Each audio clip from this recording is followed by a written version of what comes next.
건짐을 받게 하고 또 예루살렘에 내가 생기를 성도들이 환영하게 하고 나로 하나님의 뜻을 따라 기쁨으로 너에게 나아가 너희와 함께 편히 쉬게 하라. 평강의 하나님께서 너희 모든 사람과 함께 계실지어다. 아멘. 목사님 나오셔서 말씀 전해주시겠습니다.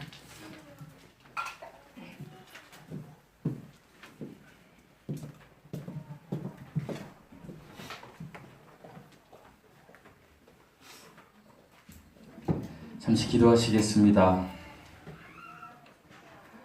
사랑이 많으신 하나님 아버지, 오늘 또 이렇게 복된 날 저희들을 예배자의 자리에 서게 하시니 감사드립니다. 아버지, 일찍이 우리를 사랑하셔서 우리를 자녀 삼으시고 우리에게 늘 평강의 삶을 살라고 말씀하셨는데 세상에 살다 보니 너무나 힘들고 지쳐서 연약한 모습으로 이 자리에 나왔습니다. 부족한 저희의 마음을 붙들어 주시고 예배를 통하여 다시 한번 우리가 예수님을 만났을 때 그 첫사랑을 회복하는 은혜의 시간이 되게 하여 주시옵소서. 아버지, 이 시간 특별히 바라옵고 원하옵기는 사랑하는 어머니를 아버지 하나님이 잃고 마음이 아파서 위로가 필요한 우리 사랑하는 형제도 있습니다. 하나님, 말씀을 통하여 위로하여 주시옵시고 아멘. 다시 만날 그 소망으로 이 아픔을 이길 수 있는 은혜를 내려 주시옵소서. 이 시간 마음과 뜻과 정성을 다하여 예배드리게 하시고 우리 하나님만 홀로 영광받아 주시옵소서. 감사드리며 우리 주 예수 그리스도의 이름으로 기도드리옵나이다. 아멘. 샬롬. 이제 로마서 15장 마지막이고 이제 16장까지 가면 이제 거의 마지막에 다다른 것 같습니다. 1년 이상 로마서를 여러분과 함께 나눴는데 특별히 이제 15장에서 하나님께서는 지난주에 이상적인 교회 공동체, 특별히 교회가 된 각자 우리들에 대해서 말씀하셨고 이제 교회 공동체 안에서 교회 일꾼들에 대한 말씀을 오늘 말씀해주고 계십니다. 기독교 초기, 그러니까 바울이 살았던 때가 AD, 그러니까 AD라고 하면 어려우니까 그냥 기원 후 우리 이 지금 2024년 이렇게 할 때 AD 이 시기가 한 40년, 30에서 50년 어림잡아서 예수님이 이제 부활하시고 승천하신 다음에 이루어진 일들이죠. 그것을 기독교 초기 역사라고 합니다. 특별히 기독교 초기 교회는 예루살렘부터 이제 번창해서 2024년 지금 이 시점에 우리들에게까지도 이렇게 교회가 공동체가 번창했습니다. 그런데 기독교 초기에 로마 교회들이 있었는데 이 로마 교회는요 특별히 12사도가 가서 전한 것도 아니요. 혹자는 베드로가 가서 전했다 하는데 그렇지 않았다는 설이 더 많습니다. 어느 누가 전도를 해서 세워진 교회가 아니었습니다. 모르는 어떤 사람, 유명한 바울도 아니고 베드로도 아니고 어떤 분인지는 모르지만 우리가 천국에 가서 만나겠지만 지금은 모르지만 그 어떤 분에 의해서 로마 교회가 세워졌습니다.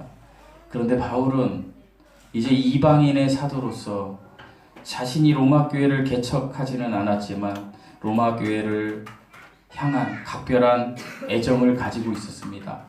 로마로 가고 싶었어요. 그런데 하나님께서 허락하지 않으셔서 우리의 삶에는요 하나님이 허락하시지 않으면 되는 일이 없어요. 그러니까 여러분이 지금 겪는 모든 것은요 하나님이 허락하신 거예요. 그것이 고통일지라도. 바울 역시 그렇게 위대한 사도였지만 하나님이 허락하지 않으셨기 때문에 로마 교회를 방문하지 못했습니다. 그렇지만 바울은 자신이 개척한 것처럼 목양의 사명을 가지고 이제 로마 교회에 교회 앞에 목회 서신을 보낸 것이 로마서입니다. 로마 교회에 보낸 거예요. 이방인 교회에 보낸 거예요. 그러니까 오늘날 우리에게도 보낸 것이죠. 그런데 이제 바울은 이제 편지를 마무리하는 단계 15장에서 특별히 로마 교회 성도들이 영적인 교훈도 구원도 받았고 많은 말씀으로 은혜를 받았으면 이제 마지막으로 영적인 교훈을 하나님의 말씀으로 받으라고 말씀하고 있습니다. 그것이 로마서 15장 15절에서 16절 말씀입니다. 우리 15절 16절 읽어보시겠습니다. 시작. 그러나 내가 너희로 다시 생각나게 하려고 하나님께서 너희에게 주시는 은혜로 말미암아 더욱 담대히 얘기하여 너희에게 썼으니 이 은혜는 곧 나로 하나님을 위하여 그리스도 예수의 복이 되어 하나님의 복음의 제사장 직분을 받게 하사 이방인을 제물로 드리는 것이 성령 안에서 거룩하게 되어 하시는 하나님의 하시니라. 이 말씀을 자세히 보시면 두 개의 단어를 우리가 유추할 수 있는데, 첫 번째 바울은요 로마 교회 성도들에게 바울 자신이 그리스도 예수의 일꾼이다라고 말하고 있어요. 그리고 또 뭐라고 말씀하냐면 하나님의 복음의 제사장이다라고 말하고 있어요. 바울의 이러한 확실한 태도, 이걸 보면서 우리는 이 시간 도전받아야 됩니다. 바울이 이렇게 이야기하는 거예요. 나는 그리스도의 일꾼이에요. 그리고 나는 하나님의 복음의 제사장이에요. 라고 이야기하는 거예요. 그럼 우리는 어떤 도전을 받아야 돼요? 우리도 구원받았다면 우리 역시 그리스도의 일꾼이요. 여러분도 구원받았다면 하나님의 복음의 제사장이라는 것입니다. 그렇지 않습니까? 예전에 교회에서는요, 목사님들만 제사장이라고 이야기했어요. 제사장 없어요. 그런데 있어요. 어떤 제사장만 있습니까? 복음의 제사장만 있어요. 그래서 베드로전서 2장 9절에서는 이렇게 말씀하고 계세요. 오직 너희는, 여기서 너희는 누구냐면 구원받은 그리스도인은 택하신 족속이요. 여러분, 하나님이 택하신 분들이에요. 그리고 왕같은 제사장들이요. 여러분, 왕같은 제사장이라는 거예요. 하나님이 거룩한 나라요 누구의 하나님의 소유된 백성이니 이는 너희를 어두운 데서 불러내어, 죄로 인해서 죽을 수밖에 없는 어두운 데서 우리를 불러내어 그의 기이한 빛에 들어가게 하신 자의 아름다운 덕을 선전하게 하려 하십니다. 사랑하는 성도 여러분, 우리 각자는 우리가 구원받았다라면 왕같은 제사장으로 부르심을 받은 거예요. 자랑스러워하세요. 무엇을 위한 제사장이라고 말씀하고 있어요? 금방 읽은 베드로전서 2장 9절에 하나님의 아름다운 덕, 즉 하나님의 사랑을 믿지 않는 자들에게 전파하는 제사장이라는 거예요. 저와 여러분이 하나님을 믿지 않는 사람들에게 하나님을 전파하는 제사장으로 하나님이 삼으셨다라는 거, 이것이 복음의 제사장이에요. 이런 사실을 볼 때에 구약시대 성도들이 얼마나 부러워하겠어요. 그때는 복음의 제사장이 없었거든요.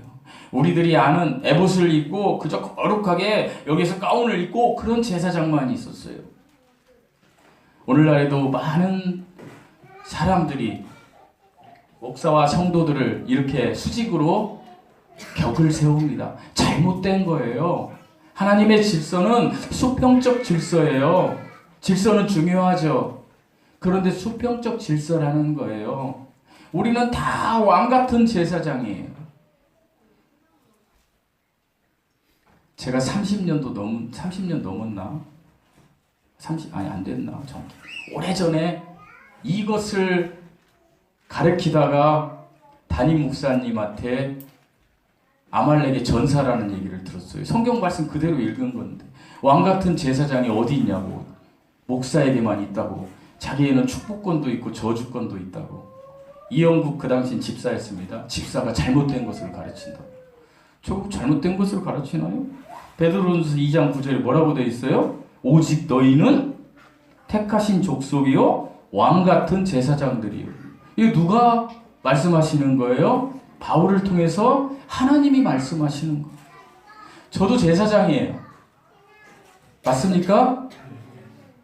아멘 해주세요. 맞습니까? 예. 여러분도 제사장이에요. 맞습니까?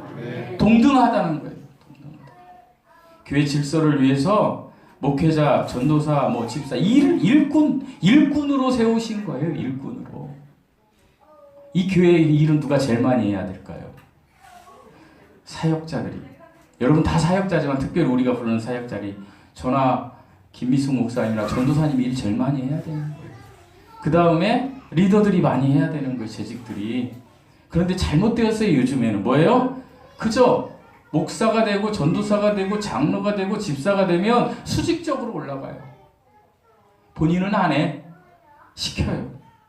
안 돼요. 같이 해야 돼요. 함께 해야 돼요. 이것이 왕 같은 제사장이에요. 그렇기 때문에 누가 복음을 제일 많이 전해야 돼요? 목사들이. 그 다음에 누가 많이 전해야 돼요? 수직적인 건 아니지만 은혜 받은 자들이. 우리 모두는요 복음에 빚진 사람들이에요. 그래서 복음의 제사장이에요. 우리 다 함께 한번 고백해 볼까요? 나는, 따라서 해보십시오. 나는 예수님의 일꾼이요 복음의 제사장입니다. 지금 그렇게 선언하신 여러분이 그런 분들이에요.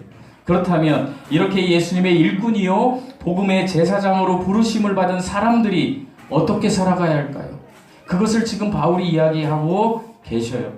오늘은 본문을 통해서 여러분이 정말 예수님의 일꾼이고 복음의 제사장이라면 어떻게 삶을 살아가야 할지에 대해서 세 가지를 나누어 보겠습니다. 첫 번째, 예수님의 일꾼은 주님만을 자랑합니다. 우리 17절 말씀 읽어보시겠습니다. 17절 시작.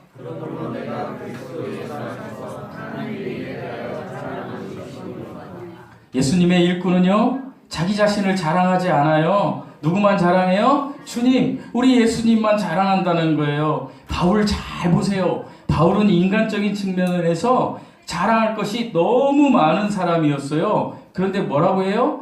나는 오직 주님만을 자랑합니다 라고 고백해요. 왜 바울이 자랑할 게 많아요? 바울은요 그 당시 여러분 그 미국 시민권 따기가 그렇게 힘들다면서요. 지금 우리가 사는 이 시대에. 그래서 거기 가서 아기를 낳으면 시민권 딴다고 아기 낳으러 간다면서요. 왜 그럴까요? 미국 시민권이 좋으니까 그러겠죠. 저기 아프리카 케냐의 시민권이 좋으면 거기 가서 아기를 낳겠죠.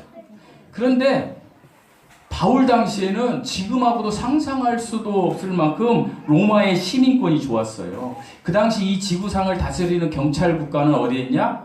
로마였어요. 지금은 미국이지만. 그러니까 로마 시민권이라는 것은 대단한 거였어요.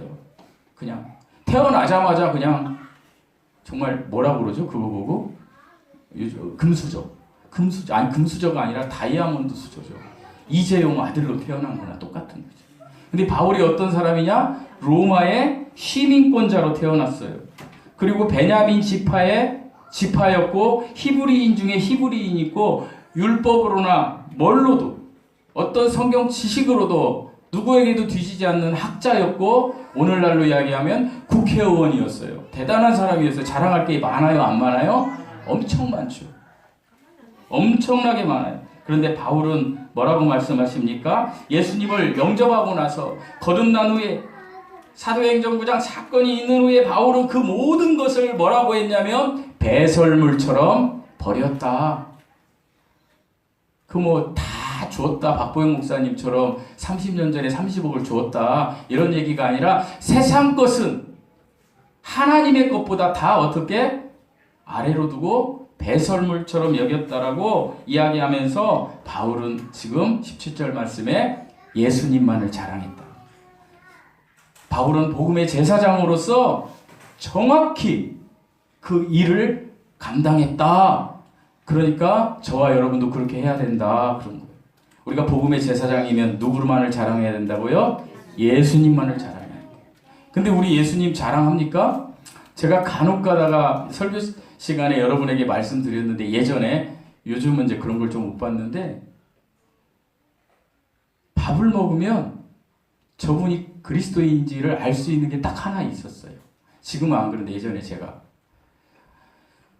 세 부류의 사람이 있어요. 교회 다니는 사람 중에. 첫 번째 부류는 담대하게 그 사람이 뭐 높은 임원이든 누구든 다 기도하는 거예요. 이렇게. 하나님 아버지 이렇게 당당하게. 또 한 부류는 이상하게 그럴 때만 수저를 땅에다 떨어뜨려요. 그리고 죽는 순간에 기도하는 거예요. 어떤 기도? 하나님 아버지 건강하게 해주세요. 이런 부류. 세 번째 부류는 그것마저도 안 하는 거예요. 그러니까 온통 보면 그리스도인이 없어요. 식당에 수백 명이 있어도 그저 목사님들이나 권사님 뭐 이런 전도사님이나 이런 분들 장로님들은 그렇게 하고 뭐 그런 게 습관이 돼서 거기 와서 그렇게 하시죠. 근데 대개 평신도들은 거의 안 해요. 그러니까 이 사람이 교회 성도인지 아닌지 알 수가 없어. 다 숨겨져 있어. 심지어 그걸 자랑할 수가 없어. 자랑하면 큰일 나. 손해보니까. 나 예수님 믿는 하나님의 자녀라고 자랑 못해요. 다 숨겨요. 왜? 세상 것을 먼저 자랑해야 되니까. 그런데 바울이 뭐라 그래요? 예수님을 자랑하라는 거예요. 사랑하는 성도 여러분, 여러분이 어디에 있든지 예수님을 자랑하시기 바랍니다. 예수님을 자랑하려면 말씀을 좀 알아야 하죠. 말씀을 알아야 자랑할 거 아닙니까? 그래서 하나님의 말씀을 사모하고 늘 묵상하라는 거예요. 하나님의 말씀으로 무장해서 예수님을 자랑하는, 오직 우리 하나님 예수님만을 자랑하는 은혜가 여러분에게 임하시기를 축원드립니다. 두 번째, 예수님의 일꾼은요, 비전이 있어요. 비전.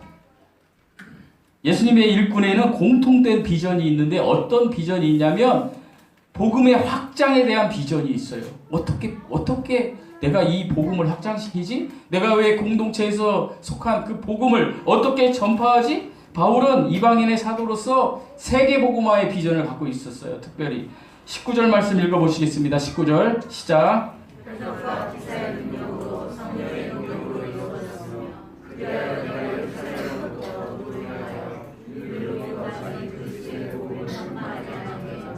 바울이요, 예루살렘부터 일루리곤까지 복음을 편만하게 그냥 넓게 전했다라고 지금 이야기해요. 바울은 오늘날로 말하면 소아시아 지방에서 선교를 시작해서 그리스, 마케도니아를 거쳐서 세르비아 지방까지 복음을 전했다고 하는 거예요.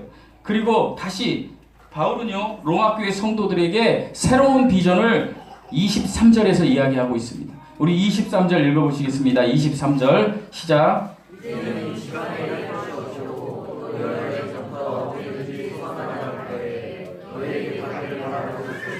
바울이 이렇게 복음을 전하고 더 이상 이제 제자들을 많이 양성했기 때문에 전할 곳이 없는 거예요.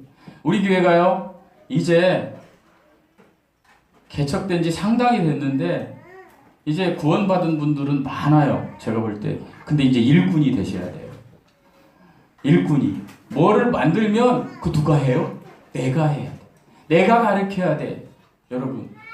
내가 그런 열정이 있어야 돼. 바울이요, 이제 소아시아 지방에 너무 많은 제자들을 삼았기 때문에 더 이상 바울은 거기 있을 필요가 없으니까 어디에요? 서바나로 가고 싶은데.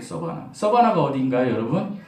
서바나가 어디냐면 옛날에 구약시대에 말을 좀 잘 안 듣는 선지자가 하나 있었어요. 그럼 딱 생각나는 사람 없어요? 네? 그렇죠. 이게 성경을 많이 알으니까 좋습니다. 요나라는 녀석이 있었는데, 녀석이라고 하면 안 되지. 그 선지자님이 계셨는데, 이 요나가요, 어디 가는 배를 탔어요? 다시스.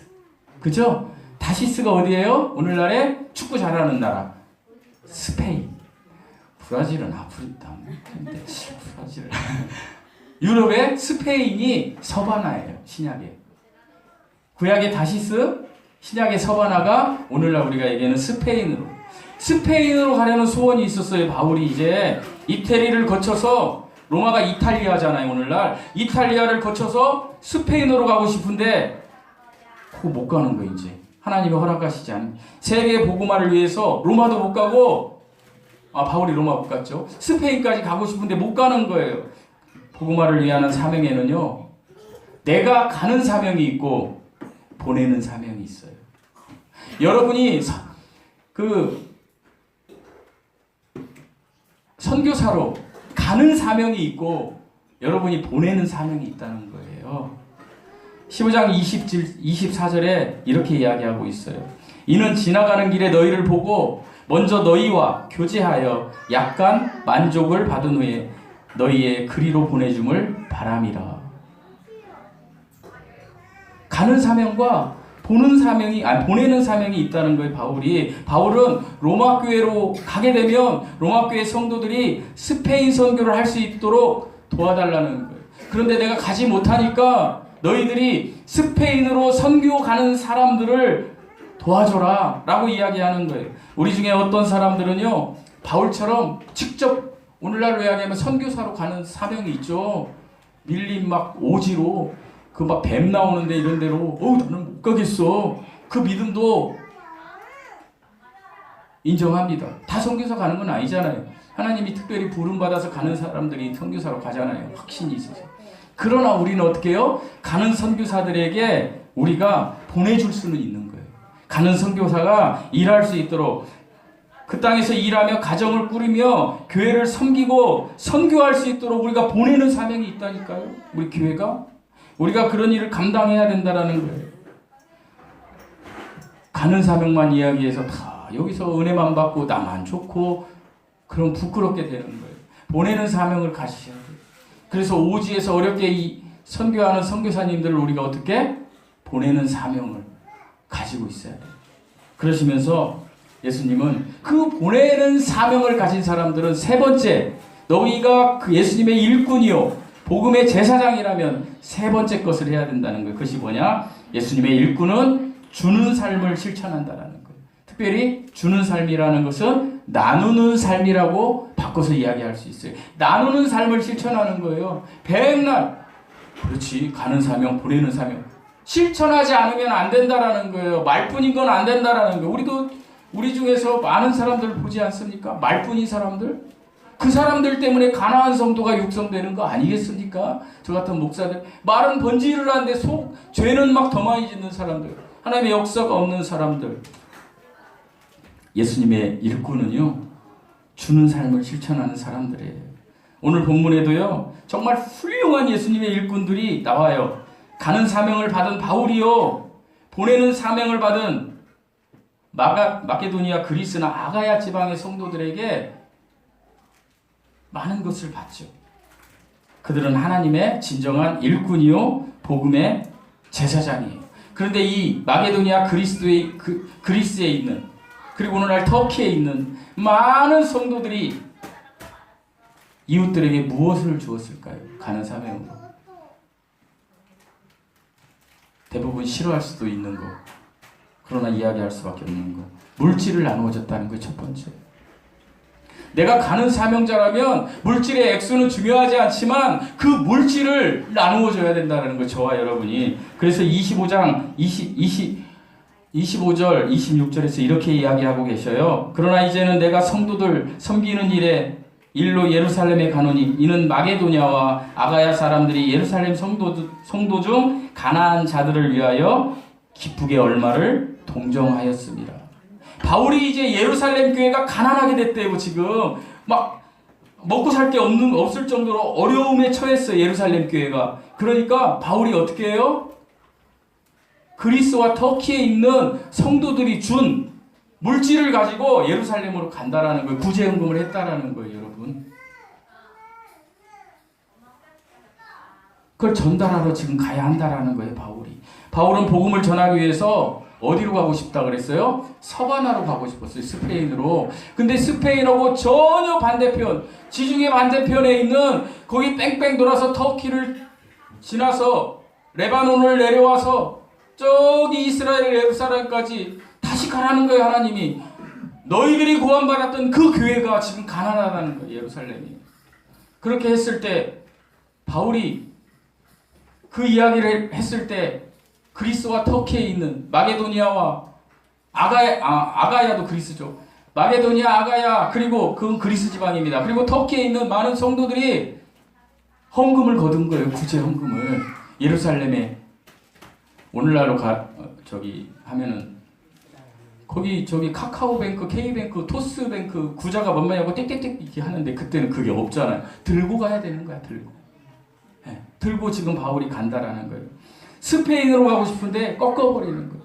저도 제 삶에서 제가 계획한 것들이 다 무너지는 것을 보면서 계획하지 말자, 그냥 기도하자, 이럴 때가 너무나 많아요. 여러분 안 그러신가요? 안 안 그러시다면 계속 계획하세요. 그러면 하나님이 그 계획, 하나님의 뜻에 맞지 않으면 계속해서 돌려주실 거예요. 거기 아니야, 거기 아니야, 이리 가. 지금 바울이요, 스페인으로, 서바나 스페인으로 가고 싶은데 반대로 돌려버리시는 거예요. 복음을 전하러 막 가고 싶어요. 바울이 얼마나 복음이 막 대단하겠습니까? 믿음으로 구원 받는다 막 이 얘기를 하고 싶어. 예수 그리스도가 하나님이다 이 얘기를 하고 싶은데, 야, 너 그냥 돈이나 전해주고 와, 이렇게 이야기하시는 거예요. 그랬을 때 바울이 순종하면서 갔어요. 그 어려운 형편에 있는 형제들에게 물질을 나눠주러 간 거예요. 그러자 하나님께서 또 주는 삶 두 번째로, 이제 물질을 나눠줬으면 영적인 축복을 함께 나눠줘라 라고 28, 29절에서 이야기하세요. 우리 28, 29절 한번 읽어보시겠습니다. 시작. 그러므로 내가 일어나시고 너희를 그들에게 감사하는데 너희에게 불러다가 서바나로 가리라. 내가 너희에게 말할 때에 그리스도의 충만한 복을 받고 갈 줄 알아라. 맞죠? 예루살렘 돈 전해주고 확증한 후에 어떻게? 서바나로 이제 가고 싶다는 거예요. 근데 결국에 못 갔어요.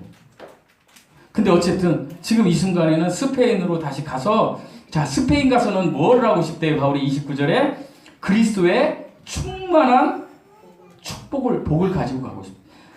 그리스도의 충만한 복이 뭘까요? 바울이 이야기하는 그리스도의 충만한 복이 뭘까요? 이것은요, 바울이 예수 그리스도를 믿고 만난 후 경험했던 놀라운 자기 삶에 대한 간증이에요. 예수님을 만나고 나서 바울이 누렸던 그 기쁨, 그 삶에서 누렸던 그 간증을 아낌없이 하겠다라는 거예요. 근데 그 간증의 주인공이 누구라는 거예요? 저를 안 보시니까 목소리가 올라가잖아요. 저를 보셔야지. 체이를 다 쳐다보니까 내 목소리 확 올라가잖아요. 제 목소리를 작게 하기 위해서 저를 집중하시기 바랍니다. 그 충만한 삶에서 간증을 주러 간다는 거예요. 스페인. 어떤 이유에서든지 성경에 바울이 스페인 갔다는 얘기는 없습니다. 하지만 예수 그리스도의 충만한 복을 알려주고 싶은 거예요. 예수님을 만나고 나서 하나님으로부터 경험했던 그 삶의 간증들. 여러분 그거 있습니까? 없으면 회개하시기 바랍니다. 그거 있어요. 누가 간증한 다음에 에휴, 마음이 약하고, 아니요, 우리 다 약해요. 그냥 한번 턱 치면 쓰러지는 존재에 우리가 막 다 가졌으니까 막 대단한 것 같죠? 하나님이 한번 툭 쳐보세요. 옆 사람 치면요 아프죠? 우리 어머니 지금 여기 와서 졸고 계시네. 이렇게 계신데 저라도 좋아요, 어머니 이렇게 와서. 근데 우리 어머니를 아무리 쳐도 제가 마음 아파요. 죽겠어요. 그래도 제가 계속 교만하게 뭔가를 계획하고 뭔가 하려고 하고 막 해요. 여러분도 그렇지 않나요? 왜 그럴까요? 내가 아니니까. 그럼 하나님이 그걸 나에게 쳤다고 봐봐요. 여러분 각자에게, 저에게. 그럼 어떻게 돼요? 아이고 하나님, 아이고 하나님. 상처 입지 말고 들으시기 바랍니다. 금요일 날 우리 사모가 금요일 예배 끝나고 가는데 이런 얘기를 했어요. 여보, 정말 나에게 긴박한 상황이 이르면 기도하지 않을까? 뭐 금요일 예배에 나오라고 얘기할 것도 없잖아. 당신 안 걸려서 20일 후에 죽어요. 그러면 막 난리가 나지 않을까? 그래서 내가 그랬어요. 난리 날 거야. 그런 거예요. 여러분이 그런 일이 일어나는 게 아니라 나에게 일어나는 일이 가장 중요한 거예요. 나에게 일어나는 일 중에 가장 크고 놀라운 일이 뭘까요? 한 번 죽는 것은 사람에게 정해진 것이, 나에게 정해진 거 뭐요? 죽음 이후에 나는 어디 가냐? 여러분 확신이 있으십니까? 확신이 있으십니까? 그렇다면 이제부터 예수님의 일꾼이 되십시오. 거기에 머물지 마십시오. 바울처럼 복음의 제사장으로, 사랑하는 성도 여러분, 이제부터 삶을 오직 나는 주님만을 자랑하겠습니다.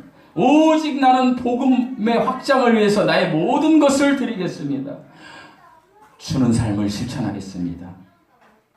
이렇게 할 때 하나님의 복이 여러분을 통해서 흘러나갈 것입니다. 이 복을 누리시는 은혜의 사람들이 되시기를 예수님의 이름으로 축원드립니다. 기도하시겠습니다. 사랑이 많으신 하나님 아버지, 2000년 전에 바울이 고백했던 그 고백이 저희들의 고백이 되게 하여 주시옵소서. 우리의 삶에 오직 우리 주님만을 자랑하게 하시고, 아버지 하나님, 우리가 갈 수는 없지만 보내는 사명을 가진 자로서 예수 그리스도의 비전, 복음 확장의 비전을 갖게 하시고, 아버지, 그것을 실천하는 주는 삶을 특별히 물질로 주고 영적으로도 주고, 아버지 하나님, 그러한 진정한 하나님의 일꾼이 되는 은혜가 우리 모두에게 임하게 하여 주시옵소서. 감사드리며 우리 주 예수 그리스도의 이름으로 기도드리옵나이다. 아멘. 찬양하시겠습니다. 주보 옆면에 있는 보혈을 지나 찬양하시겠습니다.